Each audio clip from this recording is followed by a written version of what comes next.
बबलू, ये तुम्हारे हाथ पर दाग कैसा है? तुमने अपनी मम्मी को बताया? नहीं सपना। आंटी, क्या आप बबलू के इस हाथ पर हुए हल्के रंग के धब्बे को डॉक्टर के पास दिखाने लेकर गयी? अरे सपना, ये कुछ नहीं है, ये 1-2 दिन में दूर हो जाएगा। नहीं आंटी, मेरी डॉक्टर मम्मी कहती है कि इसे नजरअंदाज नहीं करना चाहिए। त्वचा पर हल्के रंग का दाग या धब्बा जिसमें सुनपन हो, वो कुष्ठ रोग हो सकता है। अगर MDT की दवा द्वारा इसका उपचार जल्द शुरू किया जाए तो यह कुष्ठ रोग से होने वाली विकलांगता को रोक सकता है। स्वास्थ्य विभाग हरियाणा द्वारा जनहित में जारी। आ गए आप, बड़े खुश हो। और ये क्या है तुम्हारे हाथ में? ये है KCC। KCC? किसान क्रेडिट कार्ड, यानी हर किसान की खुशहाली का रास्ता। अच्छा, वो कैसे? वो ऐसे कि किसान क्रेडिट कार्ड से हम बीज बोने से लेकर फसल कटाई के बाद के खर्च, उत्पादन, विपणन, अपने परिवार की उपभोग आवश्यकताओं को पूरा करने, कृषि संपत्तियों व कृषि से संबंधित गतिविधियों के रखरखाव के लिए सस्ता ऋण ले सकते हैं। KCC से खेती के अलावा पशुपालन, मछली पालन और डेयरी जैसे कामों के लिए भी ऋण मिलता है क्या? हाँ, बिल्कुल। घर घर KCC अभियान 1 अक्टूबर से 31 दिसंबर तक। गांव बढ़े तो देश बढ़े। नाबार्ड द्वारा जनहित में जारी। नमस्कार, आकाशवाणी चंडीगढ़ से प्रादेशिक समाचारों के साथ मैं चंदन शर्मा। पहले इस बुलेटिन के मुख्य समाचार। उत्तराखंड के उत्तरकाशी में सेलक्यारा सुरंग में फंसे 41 श्रमिकों को सुरक्षित निकालने के लिए राहत कार्य अभी जारी है। पहले खेलो इंडिया पैरा गेम्स दिल्ली में 10 से 17 दिसंबर के बीच आयोजित किए जाएंगे। हरियाणा में 26 जनवरी तक चलेगी विकसित भारत संकल्प यात्रा। हरियाणा में हुई जहरीली शराब घटना में 35 लोग गिरफ्तार और 2.51 करोड़ का लगाया जुर्माना। 41 मृतकों के परिजनों को दी गई वित्तीय सहायता। कोविड-19 महामारी के दौरान मानक संचालक प्रक्रियाओं के उल्लंघन करने वाले पर हुई FIR वापस ली जाएगी। अब समाचार विस्तार से। उत्तराखंड के उत्तरकाशी में निर्माणाधीन सेलक्यारा सुरंग में फंसे 41 श्रमिकों को सुरक्षित निकालने के लिए राहत और बचाव अभियान अभी जारी है। घटनास्थल पर स्वास्थ्य जांच के लिए मेडिकल टीमें तैयार हैं। आपातकालीन स्थिति में श्रमिकों को हवाई मार्ग से एम्स ऋषिकेश पहुंचाया जा सकता है। युवा कार्य और खेल मंत्री अनुराग सिंह ठाकुर ने घोषणा की है कि पहले खेलो इंडिया पैरा गेम्स नई दिल्ली में 10 से 17 दिसंबर के बीच आयोजित किए जाएंगे। उन्होंने ये भी बताया कि इन खेलों के अंतर्गत 7 श्रेणियों के खेलों में देश भर से 1350 खिलाड़ी भाग लेंगे। श्री ठाकुर ने सोशल मीडिया पोस्ट पर विश्वास व्यक्त किया कि देश में पैरा गेम्स में सुधार लाने की हमारी जिज्ञासा और विशिष्ट खेल प्रतिभावान खिलाड़ियों की पहचान और उन्हें सहायता प्रदान करने में ये खेल गेम चेंजर साबित होंगे। हरियाणा के मुख्यमंत्री मनोहर लाल ने बताया कि 26 जनवरी तक हरियाणा में चलेगी विकसित भारत संकल्प यात्रा। उन्होंने कहा कि विकासशील देश भारत को अगले 25 साल में अमृत काल में वर्ष 2047 तक विकसित राष्ट्र बनाने के विजन के अनुरूप प्रधानमंत्री नरेंद्र मोदी ने आदिवासी क्षेत्रों से विकसित भारत संकल्प यात्रा की शुरुआत की है। इसका उद्देश्य आमजन के बीच जाकर केंद्र व राज्य सरकार की उपलब्धियों की जानकारी देने के साथ साथ किसी कारणवश जो लोग योजनाओं का लाभ नहीं उठा पाए हैं उन्हें त्वरित लाभ पहुंचाना है। उन्होंने कहा कि हरियाणा में 50 दिनों के कार्यक्रम की योजना बनाई गई है और ये यात्रा 26 जनवरी तक चलेगी। इस यात्रा में 60-70 LED वाहनों के माध्यम से 6222 ग्राम पंचायतों व 88 नगर निकायों को कवर किया जाएगा। राज्य में लगभग 5000 से 7000 कार्यक्रम आयोजित किए जाएंगे। कार्यक्रम स्थलों पर हेल्प डेस्क भी स्थापित किए जाएंगे जहां मौके पर ही लोगों को योजनाओं का लाभ प्रदान किया जाएगा। वहीं आज रोहतक के उपायुक्त अजय कुमार ने विकसित भारत संकल्प यात्रा को लेकर अधिकारियों व कर्मचारियों के साथ बैठक की।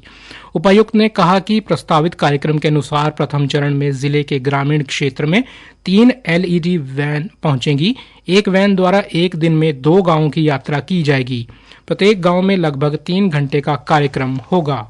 हरियाणा के मुख्यमंत्री मनोहर लाल ने प्रदेश में गत दिनों जहरीली शराब पीने के कारण मरने वालों के परिवारजनों को आर्थिक सहायता देते हुए 11 लोगों के परिवारजनों के बैंक खातों में 38 लाख रुपए से अधिक की वित्तीय सहायता राशि दी। ये सहायता राशि दयालु योजना के तहत निर्धारित विभिन्न आयु वर्ग के अनुसार दी गई है। इन 11 लाभार्थियों में से 4 सदस्यों के परिवारों को 5 लाख रुपए और 6 सदस्यों के परिवारों को 3 लाख रुपए की राशि भेजी गई है। उन्होंने कहा कि जहरीली शराब के कारण मृत्यु होने की घटना बेहद दुखदायी है और इस पर सरकार ने कड़ा संज्ञान लेते हुए दोषियों के खिलाफ सख्त कार्रवाई की है। एफआईआर दर्ज की गई है और L13 लाइसेंस भी रद्द किए गए हैं।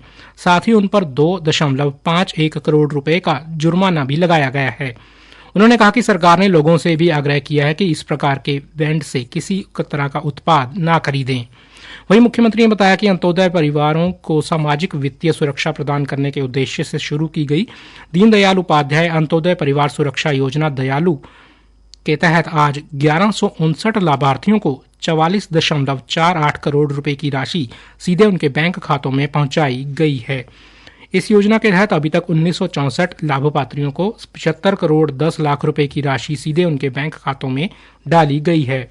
प्रादेशिक समाचार आकाशवाणी चंडीगढ़ से प्रसारित किए जा रहे हैं। हमारे राष्ट्रीय बुलेटिनों और ताज़ा समाचारों के लिए आप हमारी वेबसाइट news.air.nic.in पर लॉगिन कर सकते हैं।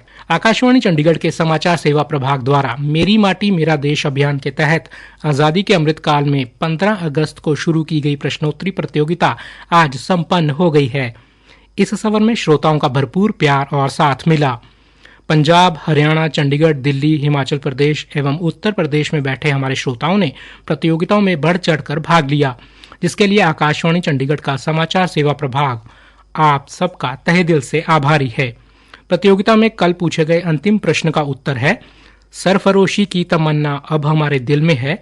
ये नारा प्रसिद्ध क्रांतिकारी राम प्रसाद बिस्मिल ने दिया था। सही उत्तर देने वाले हमारे विजेता हैं पंजाब के संगरूर से बलराज ओबेरॉय। हरियाणा के मुख्यमंत्री मनोहर लाल ने कहा कि कोविड-19 महामारी के दौरान केंद्र और राज्य सरकार द्वारा जारी मानक संचालक प्रक्रियाओं का उल्लंघन करने वाले लोगों के विरुद्ध दर्ज एफआईआर को वापस लेने की प्रक्रिया शुरू की जाएगी। नियमों का उल्लंघन करने पर 8,275 एफआईआर दर्ज हुई थी, जिसमें से कुल 14,127 लोगों की गिरफ्तारियां हुई थीं। मुख्यमंत्री ने आज आयोजित प्रेस वार्ता को संबोधित करते हुए कहा कि सर्वाधिक 1030 एफआईआर गुरुग्राम जिले में दर्ज की गई थी, झज्जर में 814, फरीदाबाद में 765, करनाल में 545 और रोहतक में 646 एफआईआर दर्ज की गई थी। इन सभी एफआईआर को वापस लेने से लोगों को बड़ी राहत मिलेगी। केंद्र सरकार डीप फेक से निपटने के लिए नियम जारी करेगा। इलेक्ट्रॉनिक्स और सूचना प्रौद्योगिकी मंत्री अश्विनी वैष्णव ने नई दिल्ली में कहा कि डीप फेक से निपटने, समाज के विश्वास को मजबूत करने और लोकतंत्र की रक्षा के लिए कदम उठाए जाने की जरूरत है। अश्विनी वैष्णव ने बताया कि उन्होंने सभी सोशल मीडिया प्लेटफॉर्म के लोगों, आर्टिफिशियल इंटेलिजेंस में नेतृत्वकारी भूमिका निभा रही कंपनियों और डीप फेक से निपटने वाले विशेषज्ञों के साथ बैठक की है। बैठक में सभी इस बात पर सहमत थे कि डीप फेक को विनियमित करने के जाने के लिए 4 स्तंभों की जरूरत है। इन स्तंभों में डीप फेक की पहचान करना, गलत सूचनाओं के प्रसार को रोकना, रिपोर्टिंग तंत्र को मजबूत करना और लोगों में जागरूकता बढ़ाना है।